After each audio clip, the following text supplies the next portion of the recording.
আজকে সকাল থেকে এত পরিমাণে বৃষ্টি পড়ছিল, ভাবলাম যে বিকেলে কিছু বানানো যাক, সেই জন্য চলে গিয়েছিলাম চা বানাতে। আর ফার্স্ট টাইম আমি এরমভাবে চা বানিয়েছি, মানে একটু অন্যরকম স্টাইলে। আর এটা একদমই আমি নিজের মাথা থেকে বার করিনি, আমার ইনস্টা ফিড জুড়ে শুধু দুদিন ধরে এই স্টাইলেই চা বানানোর রেসিপি দেখে যাচ্ছি, সেই জন্যই আজকে আমি বানিয়েছি। প্রথমে তো আমি দুধটাকে গরম করে নিয়েছিলাম, তারপর আদাটাকে হালকা করে কুচিয়ে নিয়েছিলাম। সবার প্রথমে চিনি দিয়ে ক্যারামেল তৈরি করে নিতে হবে।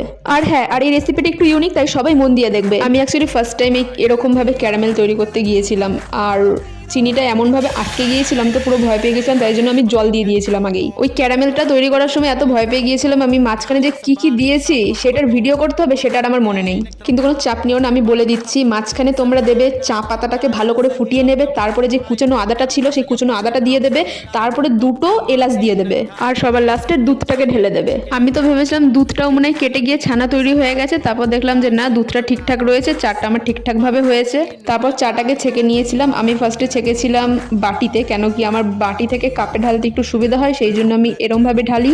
তারপর আমার চা হয়ে গিয়েছিল রেডি। কিন্তু সত্যি কথা বলতে আমার চাটা খেতে একদমই ভালো লাগেনি, কেন জানি না। আজকের চাটা একটু অন্যরকমই হয়েছে, কিন্তু যেমনভাবে ভিডিওতে বলেছিলাম আমি ঠিক সেরমভাবে বানিয়েছি। তারপর কাপ ছেড়ে আমি আমার স্টাইলে খাওয়া শুরু করে দিয়েছিলাম। আমার আবার চায়ের সাথে একটা দুটো বিস্কুটে পোষায় না, আমার 3-4টে বিস্কুট দরকার লাগে। আবার দেখা হচ্ছে নেক্সট ব্লগে, বাই।